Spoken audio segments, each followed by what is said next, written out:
Hey there, you're looking kind of cute. Don't forget to subscribe and check out all my other socials. Enjoy.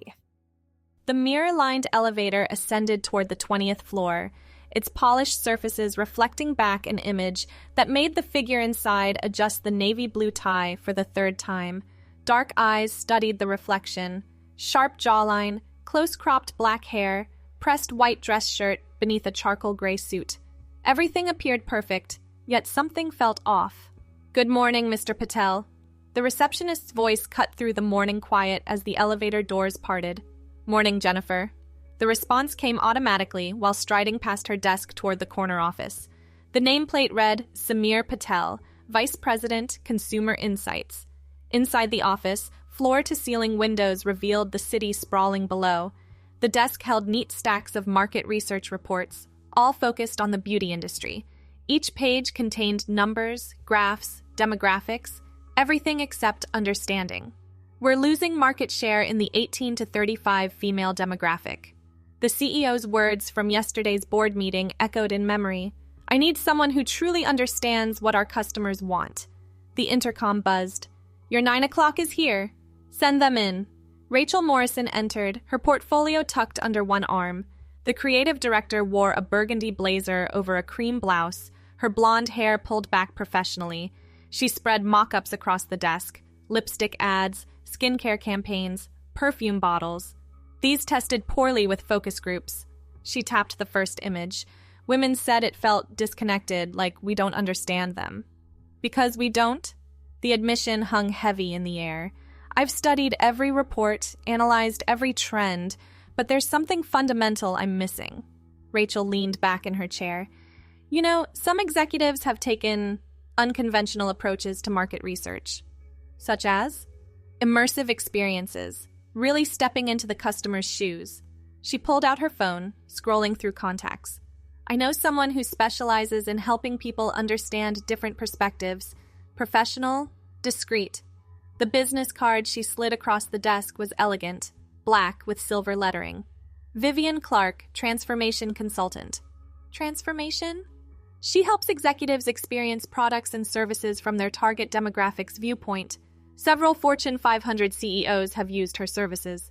The card turned between fingers, its edges sharp and decisive. "Make the appointment." 3 days later, a nondescript building in the Arts District housed Vivian's studio. The space inside contrasted sharply with its plain exterior. Warm lighting, comfortable furniture, mirrors strategically placed to create an inviting atmosphere. Vivian herself embodied elegance. Her emerald green dress complemented her olive skin, dark hair swept into a sophisticated updo. She gestured toward a plush beige armchair. "Samir, Rachel explained your situation. You want to understand your female customers better? Our products aren't connecting. I need insight beyond focus groups and data. I offer complete transformation packages. Hair, makeup, wardrobe, movement, voice, everything needed to authentically experience femininity." She opened a leather-bound portfolio. "My process is thorough. This isn't playing dress-up. It's about genuinely understanding a different perspective." The portfolio contained before and after photos. Business executives transformed completely. The results looked natural, convincing. "How long does this take?" The initial session runs 6 hours. Full hairstyling, professional makeup application, wardrobe selection, basic coaching. Many clients find it so valuable they book extended packages. "Let's start with the 6 hours." Vivian smiled. "Excellent. We'll begin with measurements." She produced a tape measure, working efficiently while jotting notes. "Your frame is actually quite suitable. Height 5'8", slim build. This will work beautifully." The preparation area resembled a high-end salon. Vivian gestured toward a black styling chair. "First, we'll work on your hair. I have some excellent pieces that will give you the full experience while your natural hair grows, should you choose to continue." From a cabinet, she produced a wig. Auburn waves that caught the light with subtle red undertones. The color seemed to glow with warmth. "This shade will complement your skin tone perfectly." She worked methodically, securing the natural hair flat before applying the wig cap. The auburn waves fell past the shoulders as she adjusted the placement, fingers working through the strands to create natural movement. Look straight ahead while I work on your makeup." The process was meticulous. Foundation smoothed across skin, contouring created softer features. Vivian explained each step, her hands steady and professional. Notice how highlighting here changes your bone structure appearance. And the right lip color can transform your entire face. The eyes came next, neutral browns and golds that made the dark eyes appear larger, more expressive. Each brush stroke felt like peeling away layers, revealing something hidden underneath. There's an art to this. It's not about hiding, it's about bringing forward different aspects that already exist. When the makeup was complete, Vivian stepped back. "Don't look yet. Let's select your outfit first." The wardrobe room contained racks of clothing in every style imaginable. Vivian moved through them with practiced ease, pulling out options. For your first experience, something professional yet feminine. You understand suits. Let's translate that knowledge. She held up a burgundy pencil skirt, the fabric high-quality wool. This paired with a white silk blouse appeared, followed by a matching burgundy blazer with subtle feminine tailoring. The color conveys power, while the cut expresses femininity. Now, undergarments. This part felt more vulnerable. Vivian maintained her professional demeanor, selecting appropriate pieces in neutral beige. Everything serves a purpose. The right foundation garments affect how clothes fit, how you move, how you feel. In the changing room, each piece of male clothing removed felt like shedding armor. The new garments whispered against skin differently, silk instead of cotton, fitted instead of loose. The skirt's hem hit just above the knee, the blazer nipping in at the waist. Shoes next. Vivian presented black pumps with modest 2-inch heels. We'll start low. Walking in heels requires practice. The shoes changed everything: posture, balance, the way weight distributed. Vivian guided the first tentative steps. Smaller strides, let your hips move naturally. The skirt will restrict your movement anyway, so work with it, not against it. After several minutes of practice, she led the way to a full-length mirror, still covered by a cloth. "Ready?" A nod. The cloth fell away. The reflection showed a professional woman in her early 30s. Auburn hair framed a face with delicate features, dark eyes enhanced by expertly applied makeup.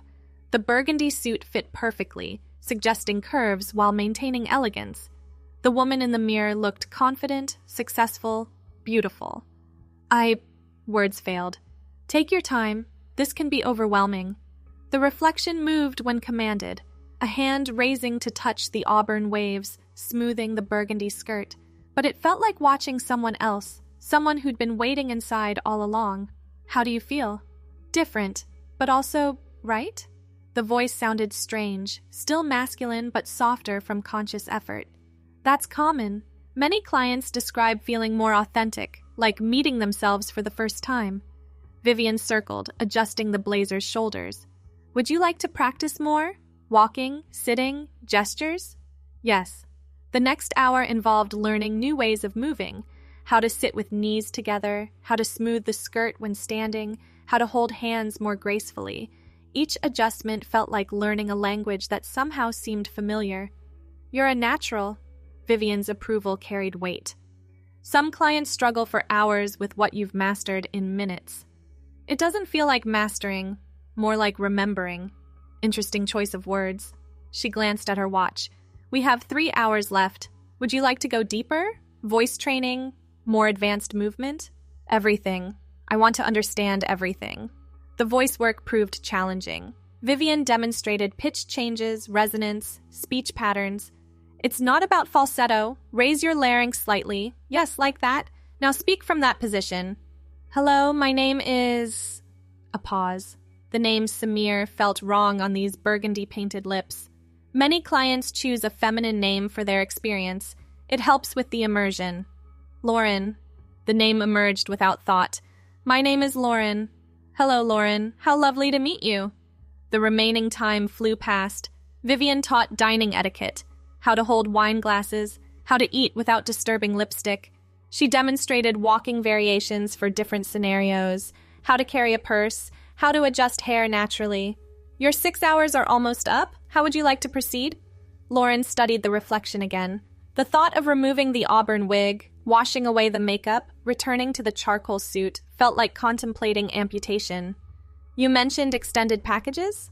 I offer week-long intensives, daily sessions, different outfits and scenarios, deeper coaching. Some clients find it helpful for truly understanding their customer base. Book me for the week. Starting tomorrow? Starting now? I'll pay for today to extend. Vivian smiled knowingly. Let me get the paperwork. The week that followed blurred into a sequence of revelations.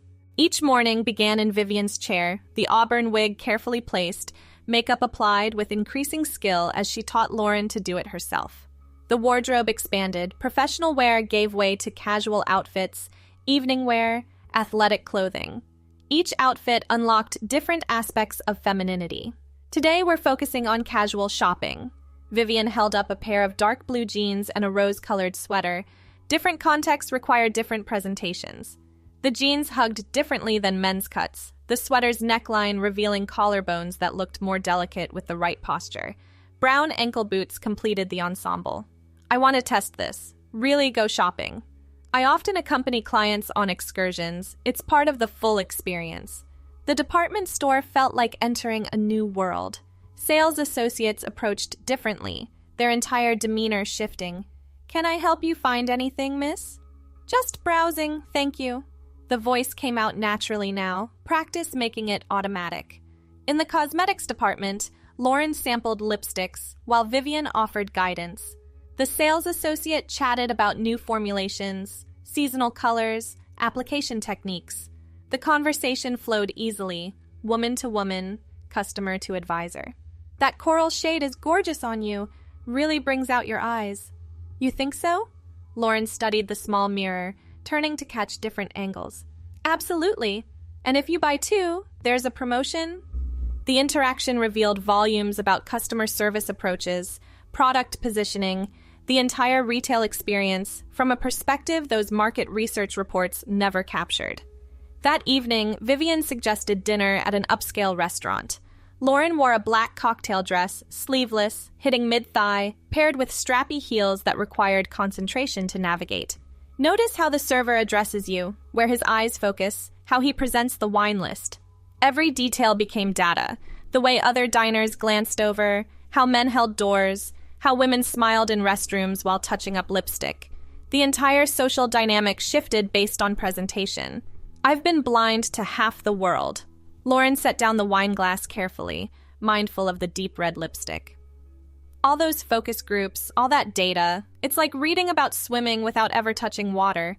Experiential learning creates different understanding. Vivian raised her own glass. To new perspectives. By the fourth day, the morning transformation felt routine. Lauren's hands moved confidently with mascara wands and blush brushes. The auburn wig felt less like a costume and more like coming home. I want to try working like this. The declaration came while adjusting a navy blue sheath dress. Not at the office yet, but remotely. See if it affects my analysis. Many clients find their work improves. Different perspectives often yield creative solutions. The laptop screen reflected back Lauren's image during video calls with offshore teams. No one questioned the feminine presentation. They simply engaged with the insights being shared. The product reviews flowed differently, observations about packaging, messaging, positioning coming from a place of lived experience rather than theoretical understanding. On the sixth day, Vivian introduced more advanced concepts. Let's talk about safety awareness, the constant calculations women make. They walked through the city as evening fell. Lauren noticed things previously invisible, poorly lit stretches of sidewalk, the way to hold keys between fingers, how to be aware of footsteps behind. This hypervigilance affects purchasing decisions, security features, product design, where and when women shop. Our stores close at 9. The realization hit hard. We've had complaints about parking lot lighting. I always dismiss them as minor facilities issues. Not minor when you're walking to your car in heels, carrying bags, trying to find keys in your purse. Each revelation felt like a layer peeling away, exposing blindness to half the human experience. The auburn-haired woman reflected in store windows looked increasingly natural, increasingly right. The final day arrived too quickly. Vivian presented a cream-colored business suit, professional, yet softer than that first burgundy ensemble. For your last day, I thought something that bridges both worlds. About that, Lauren smoothed the cream skirt, avoiding eye contact. What if I don't want this to be the last day? Many clients continue their journey. Some maintain it for business insights, some for personal reasons. What feels right to you? When I think about going back, about taking off this wig, washing away Lauren, the words caught. It feels like dying, like killing someone who just learned to live. Vivian's expression remained professionally neutral, but her eyes showed understanding. There are options. Some clients choose to extend their feminine presentation indefinitely. Others take more permanent steps. Permanent? Hormones, surgeries, legal changes. But those are significant decisions requiring medical and psychological consultation. For now, you could simply continue as you are. No, the word came out firm. Half measures feel wrong. If I'm doing this, I'm doing it fully. I can provide referrals, therapists who specialize in gender identity, medical professionals who understand this journey. Make the appointments. The cream suit felt like armor for a different kind of battle. Lauren stood before the mirror, seeing not a costume but a reflection of inner truth. One question. Vivian began packing up her supplies. Your work, your life, are you prepared for how they'll change? They've already changed. I can't unknow what I know, unfeel what I've felt. The only question is whether I'm brave enough to live authentically. I think you already know that answer. The weeks that followed moved in careful steps. The therapist's office became familiar territory, conversations exploring not just the previous week's experience, but a lifetime of subtle disconnections. Tell me about growing up. Dr. Patricia Wong sat across from Lauren, her demeanor calm and accepting. Always felt like I was performing, like everyone else got a script and I was improvising. And now? Now I have the right script. Everything makes sense. The medical consultations proceeded in parallel. Blood tests, health screenings, discussions of options and timelines. Lauren absorbed information voraciously, each step feeling like movement toward truth rather than away from falsehood. We'll start with hormones, Dr. Martinez explained, her white coat pristine against the examination room's pale walls. Effects begin within weeks, but full changes take years. This isn't a sprint. I've been sprinting my whole life, just in the wrong direction. The first injection felt momentous despite its small size. Lauren left the clinic clutching a prescription bag, the auburn wig catching afternoon sunlight. Work continued remotely while the early changes began. Skin softening, emotions flowing more freely, the subtle shift in scent that made the reflection match internal perception better each day. The auburn wig remained constant, though underneath, natural hair began growing out. 3 months in, Rachel called. The new campaign proposals are brilliant. Whatever research method you're using, it's working. Immersive study, Lauren's voice had shifted, hormones and practice creating a natural feminine tone.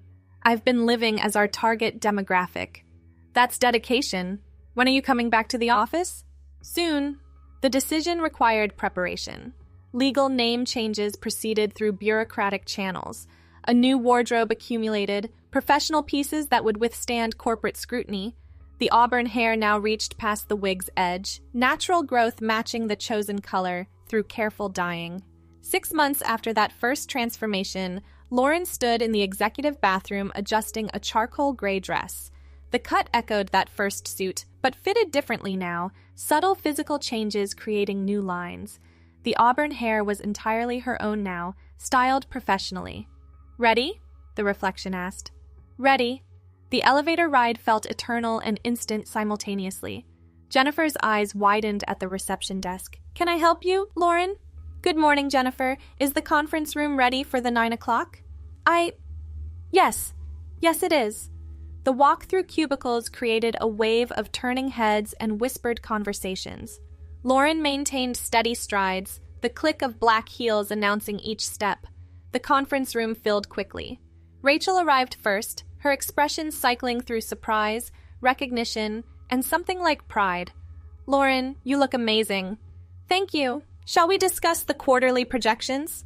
The presentation flowed smoothly. Sales figures, demographic breakdowns, new product proposals, all informed by lived experience rather than distant observation. The room's initial tension dissolved as professionalism took precedence over curiosity. Our night cream sales increased 40% in test markets. Lauren clicked through slides. The new packaging addresses security concerns, the jar locks, preventing tampering. Women noticed these details.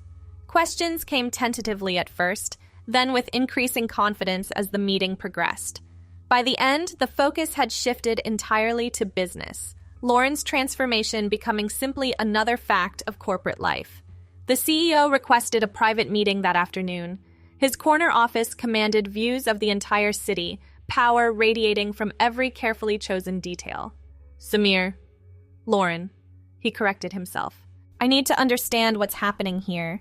I took your advice about understanding our customers. I went deeper than anticipated. This is permanent?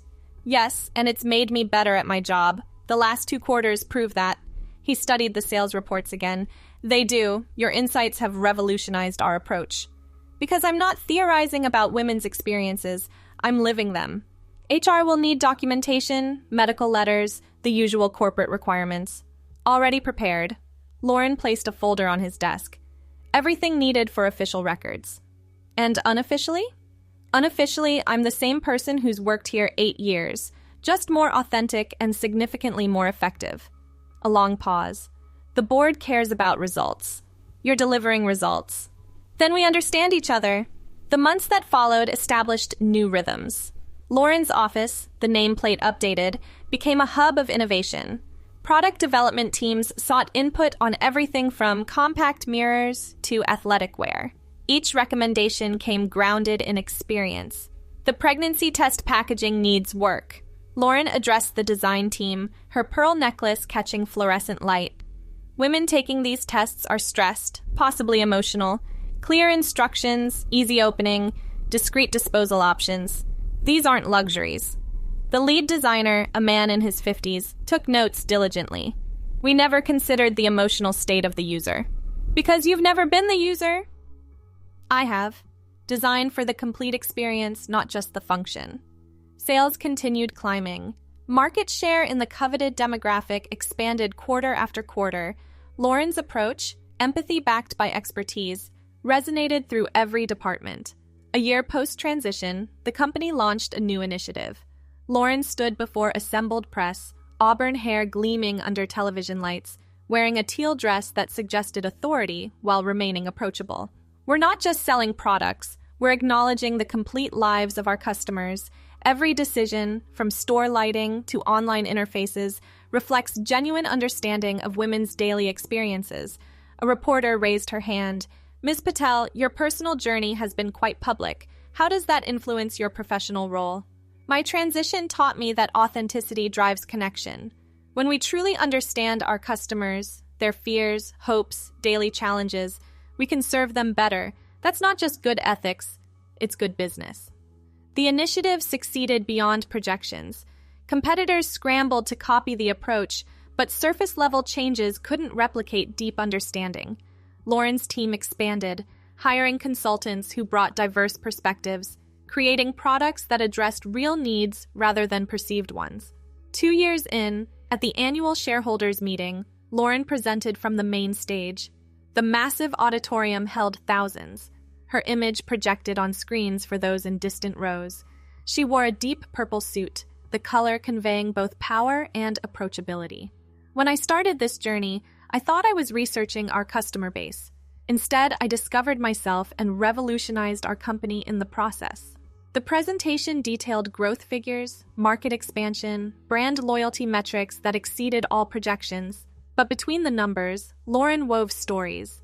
The mother who cried when opening their newly designed baby products, easier to manage with one hand while holding an infant. The elderly woman who could finally open their arthritis-friendly cosmetics packaging. The teenager who felt seen by marketing that acknowledged her intelligence alongside her desire for beauty. We succeeded because we stopped seeing women as a demographic and started seeing them as complete humans with complex lives. The standing ovation felt earned, not just for business success, but for the courage to transform both self and company. Later, in the executive lounge, Rachel raised a champagne glass. To the woman who changed everything by changing herself. To authenticity, Lauren clinked glasses, the sound crystalline. And to the journey continuing. What's next? Global expansion. If we can revolutionize one market by truly understanding it, imagine what happens when we apply that lens worldwide. The city sparkled beyond floor-to-ceiling windows. Lauren's reflection overlapped with the lights. Auburn hair, confident posture, the same eyes that had once stared from a different face, but now held certainty instead of questions. The phone buzzed with a text from Vivian. Saw your presentation. So proud of how far you've come. Lauren typed back, couldn't have started without you. Thank you for showing me the door. You're the one who walked through it. The journey from that first nervous elevator ride to this moment of triumph spanned more than career advancement. It was a map of becoming, each step revealing not just market insights, but fundamental truth about identity, courage, and the power of living authentically. As the celebration continued around her, Lauren gazed at the city lights and thought about all the women out there. Customers, certainly, but also sisters in the shared experience of navigating a complex world. The company would continue growing, reaching them with products designed by someone who understood not through study, but through living. The reflection in the window smiled back, auburn hair perfectly styled, purple suit impeccable, the face of a woman who had found herself while revolutionizing an industry. Tomorrow would bring new challenges, new opportunities to connect authenticity with commerce. But tonight, Lauren simply existed in the truth of her becoming, grateful for the courage to book that first appointment, to see beyond data into experience, to choose truth over comfort. The transformation was complete, irreversible, and absolutely right. The story that began with a man struggling to understand had become a woman succeeding by being understood. And in that journey, both Lauren and her company had discovered that authenticity wasn't just good business. It was the only business worth doing. Thanks for watching. Don't forget to check out my other socials if you want more content, early access, behind the scenes, and more. All links down below.